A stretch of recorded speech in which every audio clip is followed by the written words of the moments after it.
"How's the cataloguing going?" asked Marcus, her research assistant, glancing up from his laptop. "Slowly," Eleanor replied, carefully extracting a tarnished frame. "Most of these are typical family portraits, but there's something about this collection that feels different." The basement archives of the Philadelphia Historical Society were climate-controlled to preserve the delicate items, but Eleanor still felt a chill as she placed the photograph under the examination light.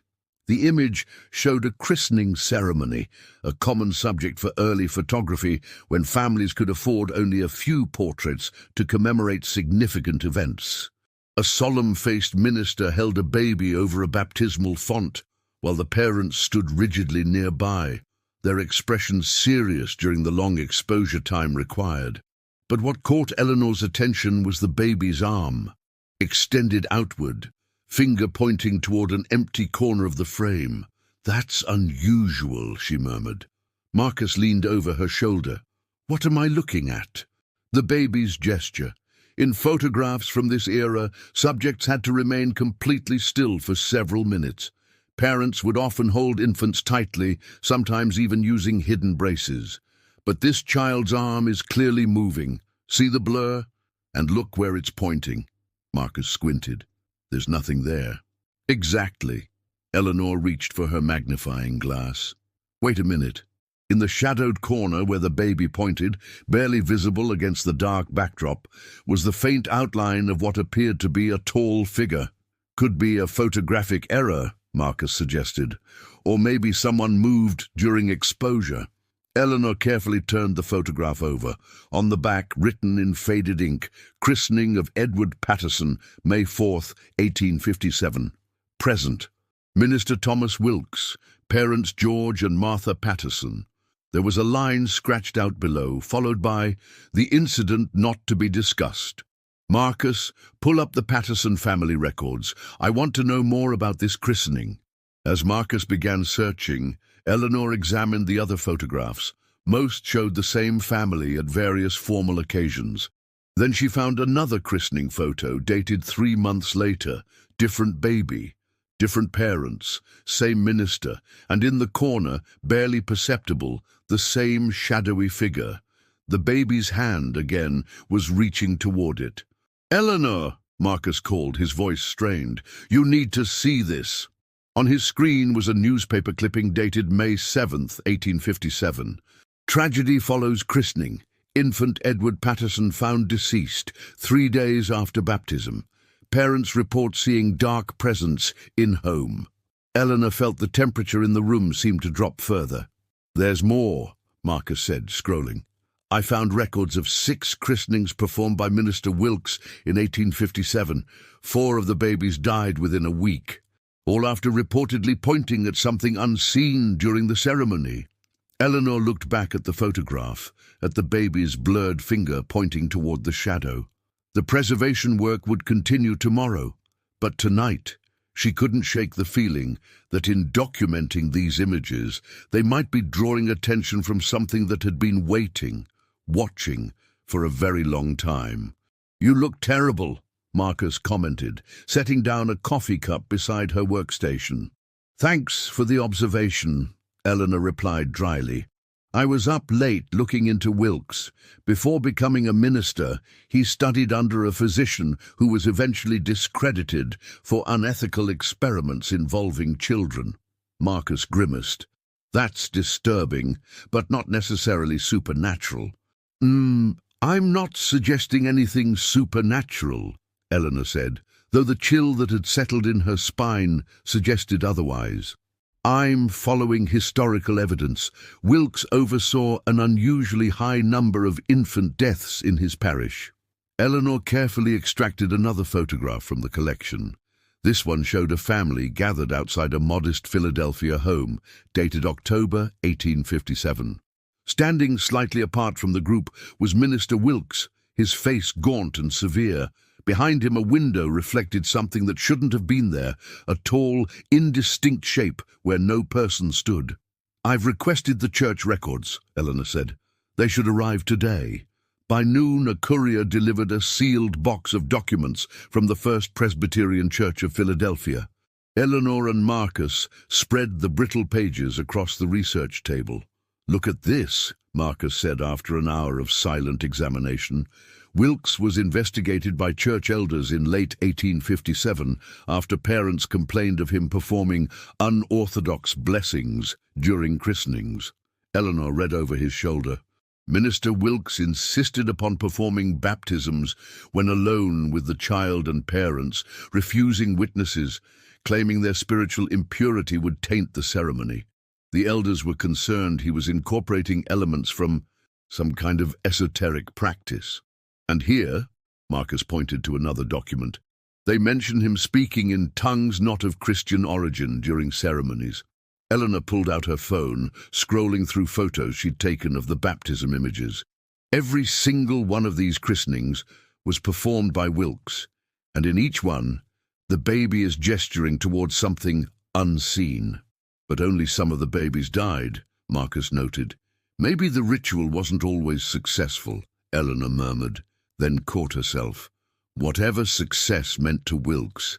She picked up another church document, a letter from a parishioner, dated November 1857. "Following our son's christening, strange occurrences plague our home. Objects move without cause. Cold spots manifest where no draught exists. Most disturbing, our child wakes nightly, pointing to empty corners while screaming in terror." Eleanor shivered despite the climate-controlled air. "The Patterson family donated these photographs just last month. Why now, after all these years?" Marcus was studying his laptop screen intently. "Eleanor, the Patterson family line didn't end with the death of baby Edward. His parents had another son a year later." He turned the screen toward her, "and that bloodline continues to the present day. The donor, James Patterson, is the great-great-grandnephew of Edward's brother. Does he live in Philadelphia?" "Yes, in the same historic district where the original Patterson home stood." Eleanor gathered the photographs. "I think we need to speak with Mr. Patterson." As she slid the images back into their protective sleeves, she paused at the original christening photograph. For a moment, just a moment, she thought the shadowy figure in the corner had moved closer to the center of the frame. "Are we really doing this?" Marcus whispered. "It's one thing to research, another to accuse someone's ancestor of whatever we think Wilks was doing." "We're not accusing anyone," Eleanor replied. "We're simply inquiring about the provenance of the photographs." But the door opened before they could knock. A tall man in his 60s, with silver hair and tired eyes, regarded them with a mix of expectation and dread. "Dr. Mercer," he said, "I've been waiting for you." Eleanor blinked in surprise. "Mr. Patterson, how did you know?" "Please come in, we have much to discuss." The interior was meticulously preserved with period-appropriate furnishings, giving the unsettling impression they'd stepped back into the 1850s. Patterson led them to a sitting room where tea had already been prepared. "I knew someone from the museum would come eventually," Patterson said, pouring tea with a slightly trembling hand. "The moment I donated those photographs, I was starting something that couldn't be stopped, but it needed to be done." Eleanor removed a folder from her bag. "Mr. Patterson, we've found some concerning elements in these images, particularly regarding Minister Thomas Wilks and the christenings he performed." Patterson's expression darkened. "The watcher in the corners." Marcus and Eleanor exchanged startled glances. "You know about it?" Eleanor asked. Patterson nodded slowly. "It's been part of our family history for generations, though never openly discussed. A family curse, if you will, though I never believed in such things until recently." He gestured to a portrait above the fireplace, showing a Victorian-era family. "That's George and Martha with their second son, William, my great-great-grandfather." "After Edward died," Eleanor said softly. "Yes, they never spoke of Edward or the circumstances of his death, but Martha kept a diary." Patterson rose stiffly and retrieved a leather-bound book from a glass cabinet. "She wrote that during Edward's christening he became agitated, pointing at something nobody else could see. Wilks seemed pleased by this reaction. 3 nights later, they found the baby deceased in his crib, his finger still pointing toward the corner of the room. Eleanor felt a chill seep into her bones. And William? The second son? He survived, but Martha wrote that he suffered from nightmares throughout childhood, always about a tall figure, watching him from shadowed corners. Patterson's hands trembled as he turned a brittle page. For generations, our family has experienced similar phenomena. Not everyone, but enough to establish a pattern. Night terrors. The sensation of being watched. Children pointing at empty spaces. "Why donate the photographs now?" Marcus asked. Patterson's expression grew haunted. "My granddaughter was born 3 months ago. Last week, my son sent me a video of her in her crib. She was awake, staring at the corner of the nursery, pointing." His voice broke. "It's starting again." Eleanor opened her folder, revealing the christening photograph. "Mr. Patterson, we've discovered that Minister Wilks was investigated for unorthodox practices. We believe he may have been performing some kind of ritual during these christenings." Patterson stared at the photograph, his face pale.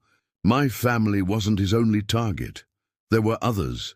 We found records of at least 4 infants who died following christenings performed by Wilks," Marcus confirmed. "And those who survived?" Patterson asked. "Did they live normal lives?" Eleanor hesitated. "We don't know yet. We're still researching the other families." Patterson closed his eyes briefly. "There's something else you should see." He led them up a narrow staircase to the 3rd floor, to a small room that must have once been a nursery. The space was empty, except for a single wooden crib, its paint peeling with age. "This was Edward's room," Patterson said. "No one in my family has used this room for generations. We keep the door locked." Eleanor approached the crib cautiously. Carved into the wooden headboard was a series of symbols she didn't recognize. Circles, lines, and angular shapes that reminded her of some ancient script. "Wilks insisted on blessing the crib as well," Patterson explained. "He carved these himself." Marcus took photographs of the symbols with his phone. "We should document these." "Oh." As Eleanor leaned closer to examine the carvings, the temperature in the room plummeted. Her breath fogged in front of her face. "Mr. Patterson," she began, but stopped when she noticed his expression of terror, fixed on something behind her. Slowly, Eleanor turned to look at the corner of the room. There was nothing visible there, but she couldn't shake the overwhelming sensation that something was watching them. Something tall, something patient, something that had been waiting for a very long time. "Those symbols on the crib," Marcus finally said, breaking the silence. "I've been searching databases. They're not from any mainstream religious tradition." Eleanor kept her eyes on the road. "What about non-mainstream traditions?" "I found partial matches with some obscure 18th century occult texts. One reference suggested they're associated with something called the offering ritual." "That doesn't sound ominous at all," Eleanor muttered. Back at the museum, they spread their materials across Eleanor's office. The baptism photographs were arranged chronologically, showing the progression of Wilks's ceremonies throughout 1857. "Look at this," Marcus said, pointing to subtle differences. "In earlier photos, Wilks stands farther from the babies. By October, he's practically hovering over them, and the shadow figure appears closer in each successive image." Eleanor examined the progression. "It's like he was perfecting a technique." She turned to her computer. "I requested personnel records from the church. Wilks disappeared in December 1857 after the Elder investigation. No record of where he went." "Disappeared or fled?" Marcus wondered. "Either way, the infant death stopped." Eleanor opened another file. "But I found something else. Before Philadelphia, Wilks served briefly in churches in Boston and Baltimore. Both positions ended after concerns about his conduct during christenings. He was refining his method across multiple cities," Marcus said grimly. "Whatever it was." Eleanor nodded.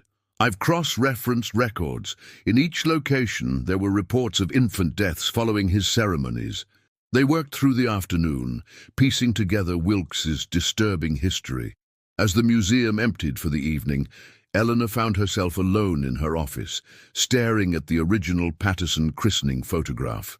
The phone on her desk rang, startling her. "Dr. Mercer, it's James Patterson. Something's happened. My son just called from the hospital. My granddaughter, she's fallen ill. High fever, unresponsive." His voice cracked. Before she became unresponsive, she was pointing at her bedroom corner and crying. Eleanor felt her heart drop. "Mr. Patterson, my son said there's nothing medically wrong with her. The doctors are baffled." There was a pause. "Dr. Mercer, whatever this is, it's happening again. Please help us." After hanging up, Eleanor sat in stunned silence. This was no longer academic research into historical oddities. A child's life might depend on understanding what Thomas Wilks had done over 160 years ago. She returned to the archives, pulling additional boxes from the Patterson collection. Most contained typical family memorabilia, but in one she found a small leather journal. The cover bore no name, but the first entry was dated January 1858. The handwriting was cramped and urgent. "I have fled Philadelphia, but fear the consequences of my interference follow me still. Minister Wilks was not what he appeared. The ritual he performed was not of God, but of something far older." Eleanor read on, her blood running cold. The journal belonged to a church elder who had investigated Wilks. He described discovering ancient texts in Wilks's home, detailing a ritual to offer children as vessels for something the texts called the Watcher between worlds. "The entity cannot fully enter our realm without a suitable vessel," the elder wrote, "an innocent who welcomes its presence. The baptism is corrupted to create this welcome. The child acknowledges the Watcher by pointing to it, seeing what adults cannot. This acknowledgement creates a connection, allowing the Watcher to slowly drain the child's life essence, growing stronger until it can fully manifest." Eleanor frantically flipped pages, searching for how to break this connection. Near the journal's end, she found a possible answer. The ritual can be reversed if the symbols are destroyed and the entity is denied recognition. What is unseen must remain unseen. What is acknowledged gains power. What is rejected must retreat. Eleanor grabbed her phone, dialing Patterson's number. "Mr. Patterson, I need you to do something immediately. The crib in Edward's room, those symbols carved into it, they need to be destroyed. Now." "Destroyed? But it's a family heirloom. Your granddaughter's life depends on it." Eleanor interrupted. "And tell your son, whatever happens, they must not acknowledge the presence in the corner.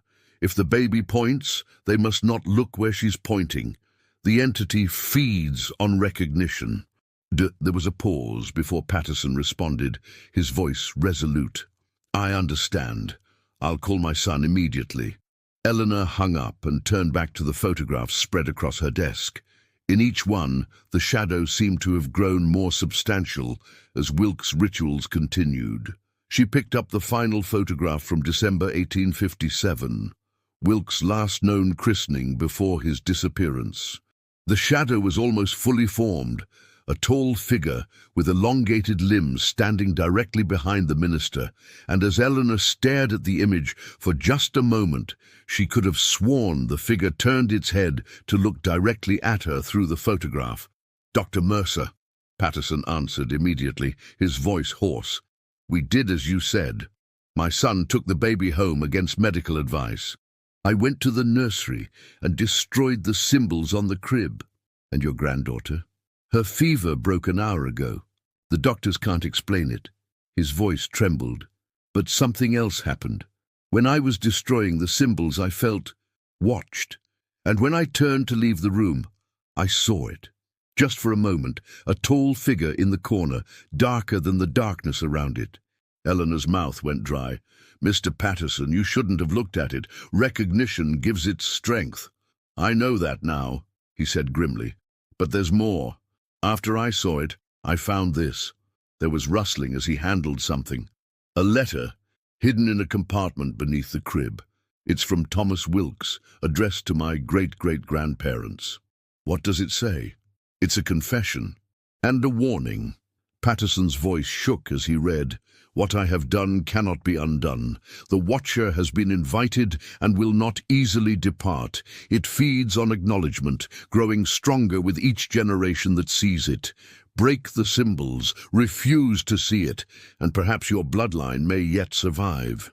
But know this, once offered a vessel, the Watcher will not cease until it claims what was promised." Eleanor felt the office temperature drop several degrees. "Mr. Patterson, I think you and your family should leave that house immediately. We're already packing. My son and his family are staying in a hotel. I'll join them once I've gathered important documents." He paused. "Doctor, Mercer, there's something else. The letter mentions other families, other children Wilks used in his rituals. He writes that the Watcher doesn't limit itself to one bloodline.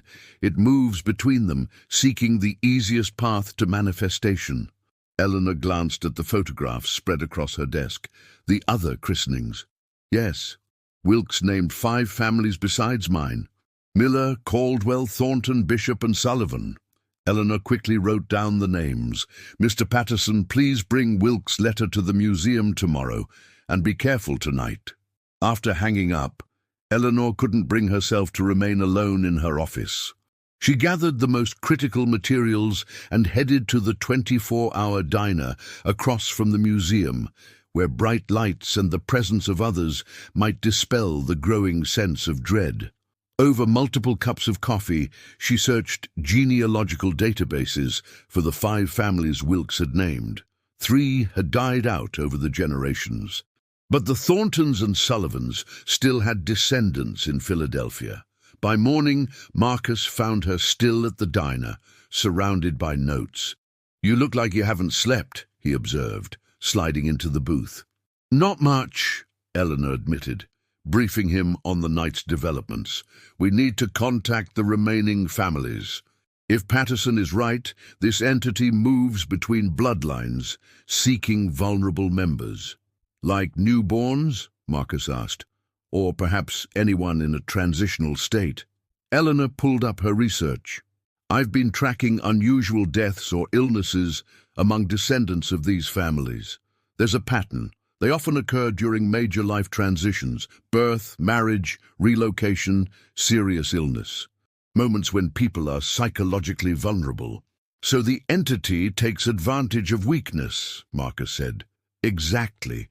And look at this." Eleanor showed him obituary records she'd compiled. Across 5 generations of these families, there are dozens of unexplained deaths, many preceded by reports of seeing things or feeling watched. Marcus frowned. If this thing has been moving between families for over 160 years, how has no one connected the dots before? The families probably didn't know about each other, Eleanor reasoned. Wilks created connections between them that they weren't aware of. And the deaths would have seemed isolated, particularly across generations. They were interrupted by Eleanor's phone. James Patterson. "Doctor!" "Mercer?" His voice was tight with fear. "Something's happened. I went back to the house this morning to collect the letter for you. When I entered Edward's room, all the symbols I'd destroyed yesterday, they're back, perfectly restored. And there's something else." He took a shuddering breath. "On the wall opposite the crib, there's a new symbol drawn in what looks like blood. Mr. Patterson, get out of there now," Eleanor ordered. "Meet us at the museum." After hanging up, she turned to Marcus. "We need to understand exactly what Wilks did and how to stop it permanently.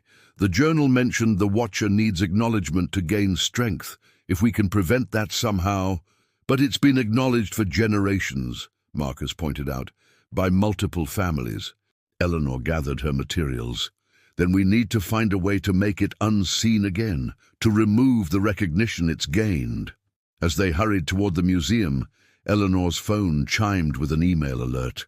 A colleague from the Boston Historical Society had responded to her inquiry about Thomas Wilks with a single attached image. A newspaper clipping from February 1858, 2 months after Wilks vanished from Philadelphia. The headline read, "Minister found dead in abandoned church, apparent suicide." The brief article described Wilks as having been discovered hanging in the bell tower, surrounded by strange symbols drawn on the walls. His suicide note contained only 7 words. "I could not stop what I started." James Patterson arrived, ashen-faced, clutching a weathered envelope containing Wilks's letter.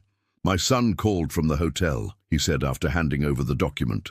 "The baby is better, but now he and his wife are experiencing things, cold spots, whispers, the sensation of being watched."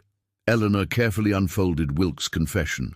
The handwriting matched the baptism records, cramped, precise lettering that spoke of a rigid personality. "I was a fool," she read aloud.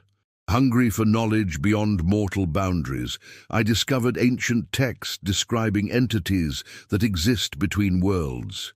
One such being, the Watcher, promised wisdom in exchange for vessels through which it might experience our realm." Marcus leaned closer. He was deliberately inviting this thing into our world. Eleanor continued reading.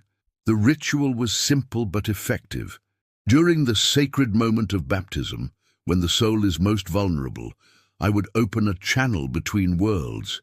The child would see the Watcher first, acknowledging its presence with a gesture. This recognition created a tether, allowing the Watcher to draw energy slowly from the vessel. "That explains the pointing in the photographs," Patterson said grimly. "Some children were stronger vessels than others," Eleanor read. "Those who could not sustain the connection perished quickly. The stronger ones survived, but remained connected to the Watcher throughout their lives, allowing it to grow more substantial with each generation."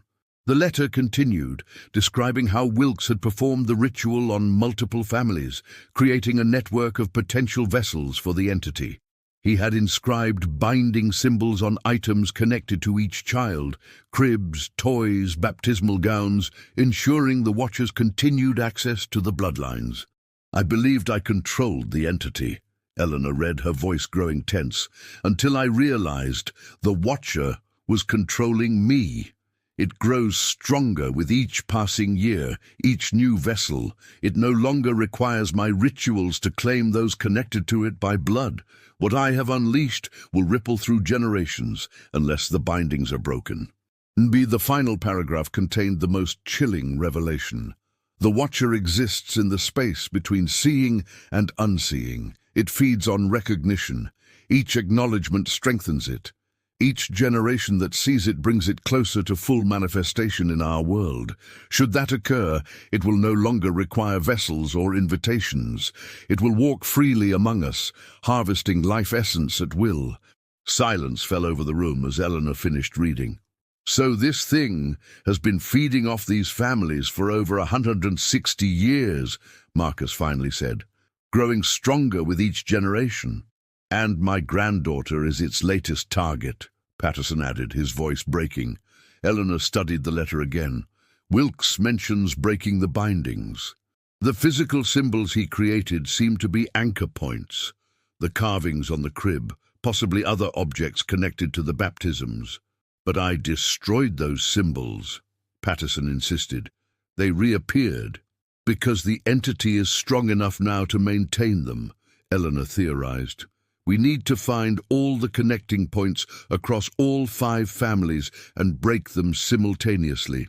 Then perform some kind of ritual of rejection, something that will collectively refuse recognition of the Watcher." Marcus was already typing on his laptop. "I've found living descendants of the Thornton and Sullivan families here in Philadelphia. We should contact them immediately." As they formulated their plan, Eleanor noticed the temperature in the research room gradually dropping. Her breath began to fog in the air. "Do you feel that?" she asked, looking around uneasily. Patterson's face had gone pale. "It's here," he whispered. Eleanor remembered the warning. Acknowledgement gives it strength. "Don't look for it," she instructed. "Focus on our work." But the sensation of being watched intensified. Papers on the table began to tremble without any breeze. The lights flickered once, twice, then stabilized. "The photographs," Marcus suddenly said, his voice tight. "Eleanor, look at the photographs." On the table, the christening images they'd arranged chronologically had changed. In each one, the shadowy figure in the corner appeared to have moved closer to the center. In the final photograph, where it had previously stood behind Minister Wilks, it now occupied the foreground of the image, its elongated form towering over the baptismal font. And though the photograph showed only a featureless silhouette, Eleanor had the distinct impression it was looking directly at them through the image, across more than 160 years of time. "It knows what we're doing," she whispered. A high-pitched sound pierced the air. The fire alarm? Throughout the building, sprinklers activated, dousing the research materials with water. In the chaos that followed, as they frantically gathered documents and evacuated, Eleanor couldn't shake the certainty that the Watcher had just made its first direct move against their investigation. "These haven't been properly sorted in decades," the elderly archivist apologized, leading them through narrow aisles of metal shelving. But anything from the 1850s would be in this section. Eleanor, Marcus, and James Patterson had spent the morning contacting the descendants of the Thornton and Sullivan families. Both had reported similar phenomena through their family histories: unexplained illnesses, sensations of being watched, children pointing at empty spaces. More disturbingly, both families had experienced recent incidents. A Sullivan grandchild hospitalized with an unexplained fever, a Thornton family member reporting a dark presence in their home following a wedding. "We need to find concrete connections," Eleanor explained, as they began searching through dusty boxes. Physical objects Wilks might have used to bind the families to the Watcher. Marcus pulled out a ledger. Church inventory from 1855 to 1860 might show what Wilks had access to. Patterson discovered a box containing personal effects of various ministers, including a small notebook that had belonged to Wilks. Most entries were mundane church business, but several pages contained sketches of the same symbols found on the Patterson crib. "Look at this," Eleanor said, unfolding a large document. "Floor plans of the church from 1857, including the baptistery." She spread it across a table. Wilks made annotations in the margins. The annotations marked specific locations in the baptistry with the same symbols they'd now seen repeatedly. Notes in Wilks's handwriting referenced anchor points and threshold markers. He prepared the physical space, Eleanor realized. The baptistry itself was part of the ritual. "Is it still the same?" Marcus asked. The archivist, who had remained nearby, spoke up. The baptistery was rebuilt in 1912 after a fire, but they preserved the original baptismal font. It's still used for ceremonies today. Eleanor and Marcus exchanged alarmed glances. "The font would have been present at all the christenings," Eleanor said quietly, "if Wilks marked it with binding symbols. Then every child baptized there since could potentially be affected," Marcus finished. The archivist led them upstairs to the main sanctuary. The marble baptismal font stood at the front, its basin supported by an intricately carved pedestal. "May we examine it closely?" Eleanor asked. Upon inspection, the pedestal carvings revealed a pattern of religious imagery interspersed with subtle symbols matching those in Wilks' notebook, nearly invisible unless one knew to look for them. "It's been here all along," Patterson whispered, "connecting every ceremony." Eleanor took photographs of the symbols, then pulled Marcus and Patterson aside. "This changes everything. The affected bloodlines could extend far beyond the 5 families Wilks named." "How do we break a connection this extensive?" Marcus asked. "We need to gather representatives from all the known affected families," Eleanor decided. "Perform a unified ritual of rejection, while simultaneously destroying the physical anchors, the font, the crib, any other objects we can identify." As they discussed logistics, Eleanor noticed the sanctuary growing increasingly cold. The electric lights dimmed momentarily, then brightened again. "It's aware of us," Patterson said tensely, "of what we're planning." "We need to move quickly," Eleanor replied. "Tonight, if possible, before it can interfere further." They spent the afternoon contacting the Sullivan and Thornton families, explaining the situation and requesting their presence that evening. Though initially skeptical, both families' recent experiences with unexplained phenomena made them receptive. By 9 p.m., they had gathered in the sanctuary. Eleanor, Marcus, James Patterson, and his son's family, including the recovering baby girl, 3 members of the Sullivan family and 2 from the Thorntons. Each brought objects associated with family christenings, baby clothes, photographs, silver cups. Eleanor had spent hours researching counter-rituals, finding references in both theological texts and folkloric traditions about breaking unwanted spiritual connections. The principles were consistent: synchronized destruction of binding objects, verbal renunciation, and collective refusal to acknowledge the entity. Remember, Eleanor instructed the group, whatever happens, do not look towards shadowed areas. Do not acknowledge any presence you might sense. The entity feeds on recognition.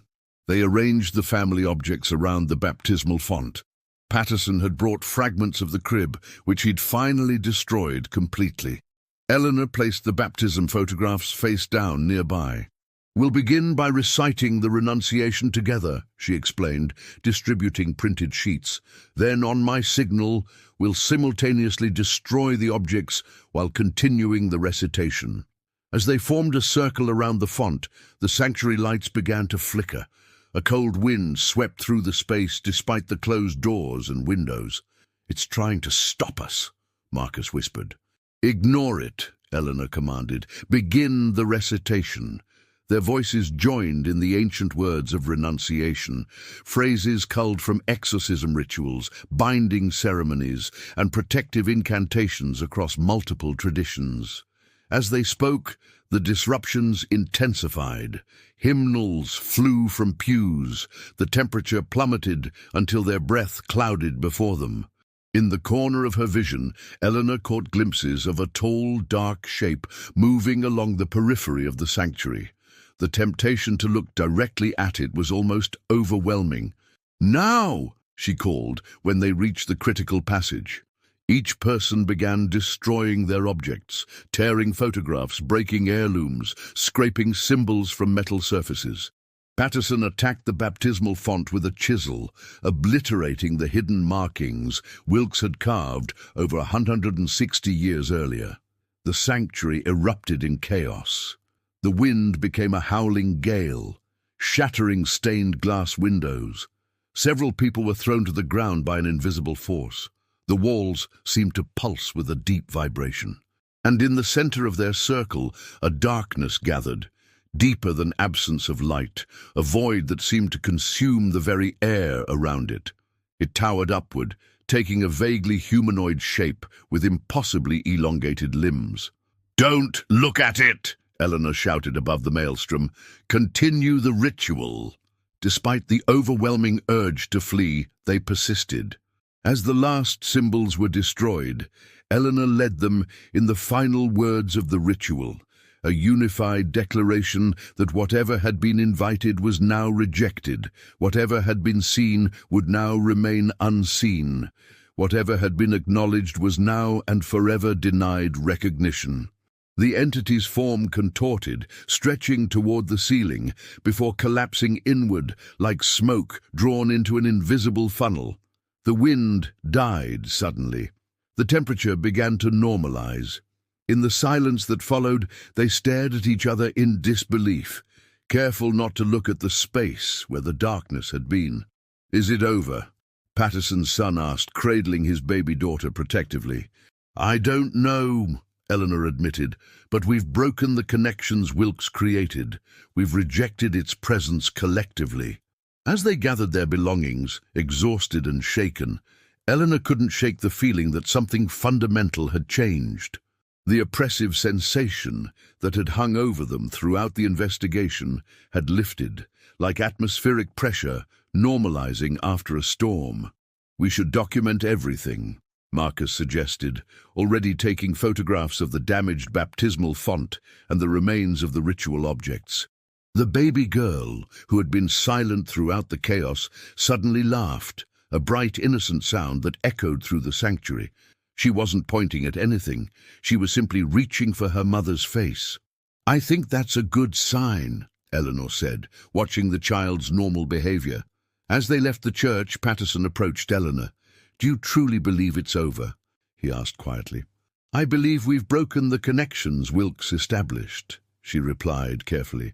"Whether that's enough to banish the entity completely or just weaken its hold on our world, I can't say with certainty. My family has lived with this for generations without knowing it," Patterson said.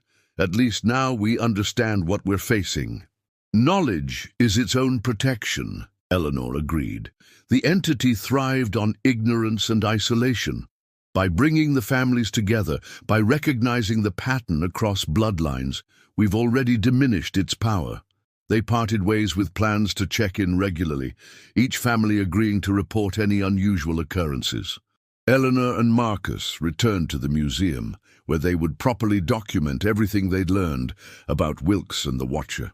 What none of them noticed was the tall figure watching from the bell tower of the church, a shadow darker than the night around it, its form less substantial than before, but still present, waiting, observing, perhaps weakened but not destroyed.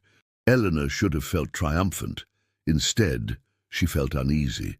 "You're still not convinced it's over," Marcus observed, entering with 2 coffee cups. "I've been researching similar cases," Eleanor admitted. "Entities that feed on recognition, shadowy figures that target children.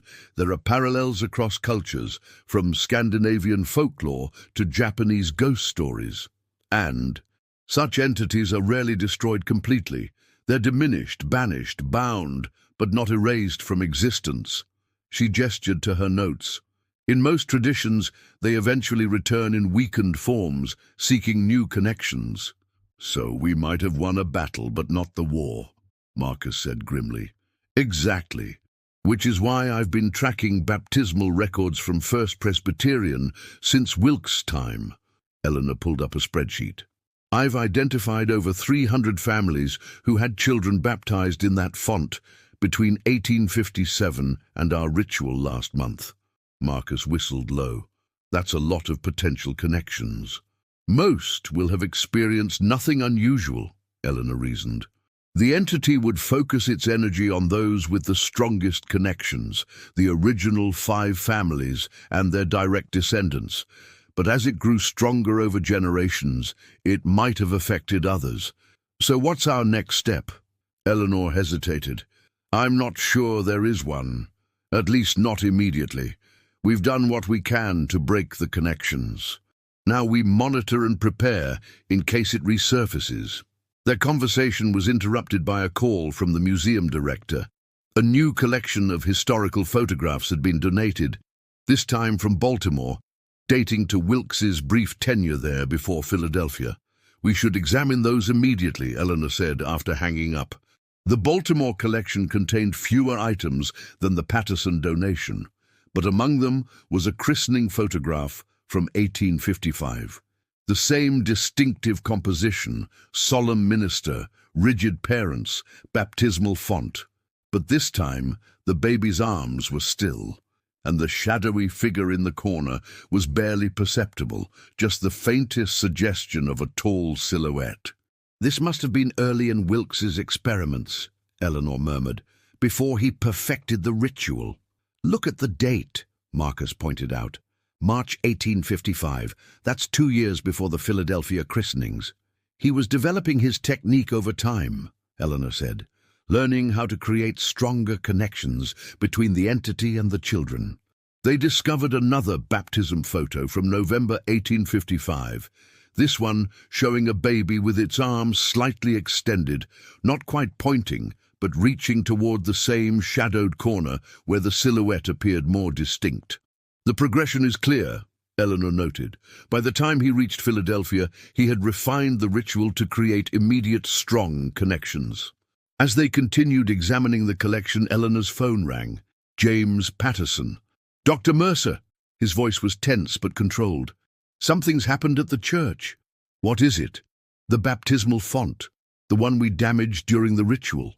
The church had it removed for restoration. The workmen found something inside the pedestal, a hidden compartment containing a journal. They called me because my name was mentioned in the text. Eleanor felt a chill. Wilks's journal. Yes, it details his work with the Watcher in all 3 cities, Boston, Baltimore, and Philadelphia. Dr. Mercer, there were many more families involved than we knew, and the ritual was more extensive than we realized. I'm on my way, Eleanor said, already gathering her things. At the church, Patterson handed her a water-damaged leather journal. The pages were filled with Wilks's cramped handwriting, detailing his discovery of the Watcher in ancient texts and his efforts to establish it in the physical world. The entity exists at the threshold between worlds, Eleanor read. It requires acknowledgement from the pure of heart to gain substance. Children, whose sight is unclouded by disbelief, serve as perfect vessels for initial recognition. Further pages revealed Wilks's methodology, preparing physical spaces with symbolic anchors, conducting modified baptisms that opened channels between worlds, creating networks of connected families to provide the Watcher with multiple access points to our reality. Listen to this, Eleanor said, turning to a later entry. The Watcher grows stronger with each vessel, each generation. It no longer depends solely on my rituals to maintain its presence. Yet it remains bound to the symbols I have created and the bloodlines I have connected. Should these bonds be broken simultaneously, it would be forced to retreat, but not forever. It would seek new vessels, new connections, beginning again with the weakest perception. The weakest perception? Marcus asked. I think he means it would start over with the most subtle manifestations, Eleanor theorized, like in these earliest photographs from Baltimore, where it's barely visible. The final pages of the journal contained what appeared to be Wilks' contingency plan, instructions for strengthening the Watcher's connections should they ever be threatened. He created a failsafe, Eleanor realized, a way for the entity to preserve itself even if the primary bonds were broken. What kind of fail-safe? Patterson asked. Eleanor studied the cryptic diagrams on the final pages. It's not entirely clear, but it seems to involve something he calls the Observer's Circle, a network of secondary connections activated only if the primary ones fail. Could our ritual have triggered this fail-safe? Marcus asked quietly. Eleanor felt the weight of the possibility. If so, we haven't ended this. We've just forced it to adapt. They spent hours analyzing Wilks's journal, identifying additional families and locations connected to his rituals. The network was far more extensive than they had initially believed, spanning 3 cities and dozens of bloodlines. We need to expand our investigation, Eleanor decided. Contact descendants in all 3 cities. Search for patterns of unexplained phenomena following our ritual. As they prepared to leave the church, the elderly archivist approached with an envelope. This was just delivered for Dr. Mercer, he said. A courier brought it. The envelope contained a single photograph, modern, digital, printed on glossy paper. It showed a nursery with a crib, taken from a home security camera, judging by the angle and quality. In the corner of the room was a tall, dark figure, its form indistinct but unmistakable. Written on the back in unfamiliar handwriting, "It's starting again. Boston. Sullivan family new branch, infant born last week." Eleanor looked up at Patterson and Marcus, her expression grave. "It's found a new vessel, the weakest perception, just as Wilks described." "What do we do?" Patterson asked. "We go to Boston," Eleanor said, "and we find a way to end this permanently." "The nightmares started the night we brought Eliza home from the hospital," Catherine explained, leading them upstairs to the nursery. Her husband Michael followed, carrying their 2-week-old daughter. "At first, we thought it was just new parent anxiety. When did you notice something more concerning?" Eleanor asked gently. Michael adjusted the sleeping infant in his arms. 3 nights ago, the baby monitor showed interference, static, then what looked like a tall shadow moving near the crib. We thought it was a technical glitch until... Until what?" Marcus prompted. Until Eliza started pointing at empty corners, Catherine finished. Just like the photo you showed us from 1857. That's when I contacted my cousin in Philadelphia. The nursery was painted a soft yellow, with woodland creatures stenciled along the walls. Nothing about it suggested anything supernatural or threatening, yet Eleanor felt the same familiar chill as she crossed the threshold. "Have you had the baby baptized?" she asked. "Not yet," Michael replied. "The ceremony is scheduled for next Sunday at Old North Church." Eleanor exchanged significant glances with Marcus. "I suggest postponing that ceremony until we better understand what's happening." Catherine nodded. "After what our cousins in Philadelphia experienced, we're taking no chances." Eleanor examined the room carefully, looking for symbols or markings similar to those they'd found in Philadelphia. Nothing was immediately visible. The connection must be through the bloodline, not physical objects, she theorized. The entity found a new Sullivan infant, even without Wilks's symbols or rituals. "How is that possible?" Patterson asked. "We broke the connections." "Dean, we broke the primary connections," Eleanor corrected. "But according to Wilks's journal, the entity had a failsafe, the observer's circle. I think it's activating dormant bloodline connections that weren't part of our original ritual." Marcus had been taking photographs of the nursery. "Look at this," he said, showing Eleanor his camera display. In the digital image, barely visible markings appeared on the ceiling above the crib, symbols that were invisible to the naked eye. "They only show up in photographs," Eleanor realized. Just like the Watcher itself in the early stages. They took more photographs, discovering additional hidden symbols throughout the room, on the window frame, the closet door, the baseboards beneath the crib. "But who put them there?" Catherine asked, horrified. "We renovated this room ourselves before Eliza was born." "The entity is stronger than we realized," Eleanor said grimly. "It can manifest these symbols without human intervention now. It's creating its own anchors." That night they set up cameras throughout the nursery, with the Sullivans agreeing to sleep in a guest room with the baby. Eleanor, Marcus and Patterson took turns monitoring the feeds from laptops set up in the living room. Shortly after 3 a.m., during Eleanor's watch, the temperature in the nursery dropped dramatically, visible as condensation forming on the camera lens. The empty crib creaked as if under pressure, and in the corner, a darkness gathered, gradually taking the familiar elongated shape they'd seen in Philadelphia. Eleanor woke the others. They watched in silent horror as the entity moved toward the crib, leaning over it as if searching for its intended vessel. "It doesn't know the baby isn't there," Marcus whispered. The entity straightened, turning slowly until it seemed to face directly into the camera.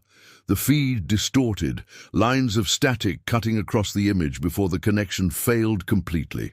When they rushed upstairs to check the equipment, they found the camera physically damaged, its internal components melted as if exposed to intense heat.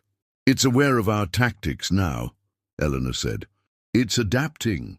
The following morning, they gathered in the Sullivans' dining room to formulate a new approach. Eleanor had spent hours studying Wilks's journal, particularly the sections about the entity's nature and limitations. "The Watcher exists at the threshold between perception and non-perception," she explained. "It gains substance through acknowledgement, but can be weakened through denial. Our ritual in Philadelphia forced it to retreat temporarily, but it's found a loophole. New vessels in connected bloodlines who haven't participated in the ritual of rejection. So we need to perform the ritual again, with representatives from all affected families," Patterson suggested. "That would be dozens, possibly hundreds of people across 3 cities, Marcus pointed out. "Logistically impossible." Eleanor nodded. "And it would just retreat again, finding another loophole, another branch of the families we missed." "Then how do we stop it permanently?" Catherine asked, cradling her daughter protectively. Eleanor turned to a diagram in Wilks's journal, a complex arrangement of interconnected circles. "The observer's circle isn't just a network of secondary connections. It's a ritual itself, one Wilks designed but never implemented.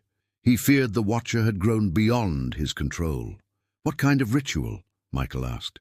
"A reversal," Eleanor explained. "Instead of inviting the Watcher into our world through recognition, it forces the entity to acknowledge us, to see us as we see it.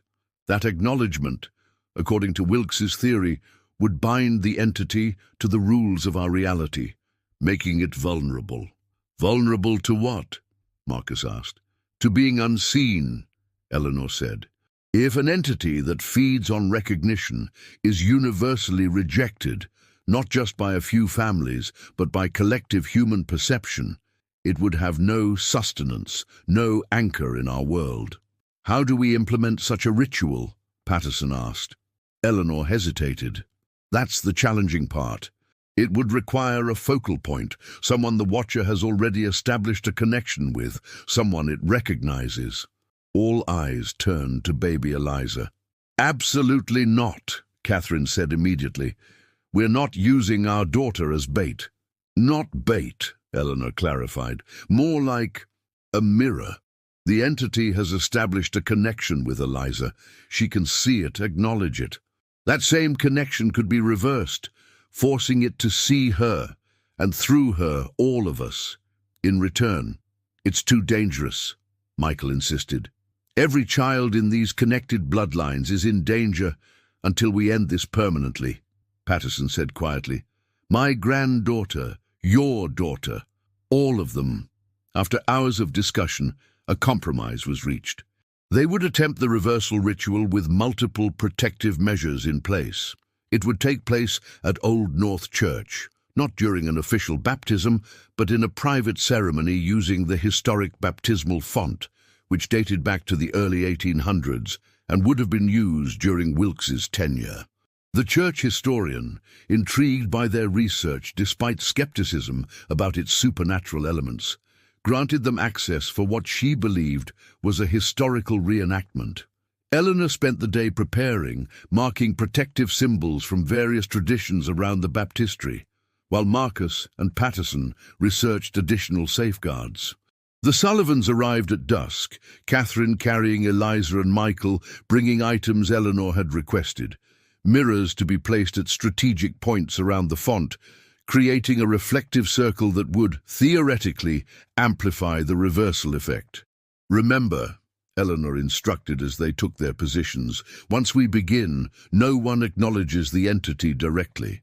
No matter what you see or feel, do not look at it. Focus only on Eliza and the mirrors."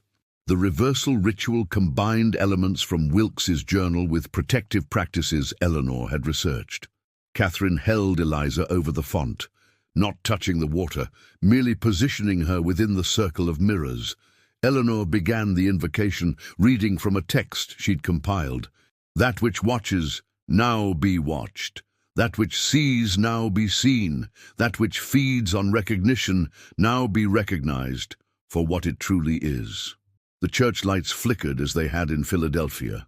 The temperature plummeted. In the periphery of their vision, shadows gathered and stretched. "Continue," Eleanor urged when Catherine faltered. "Focus on Eliza." The baby, who had been calm, suddenly pointed toward the darkest corner of the church, but unlike previous instances, her gesture wasn't one of acknowledgement. It seemed almost accusatory, her tiny face set in an expression of surprising determination. The mirrors began to vibrate, their surfaces rippling as if made of liquid rather than glass.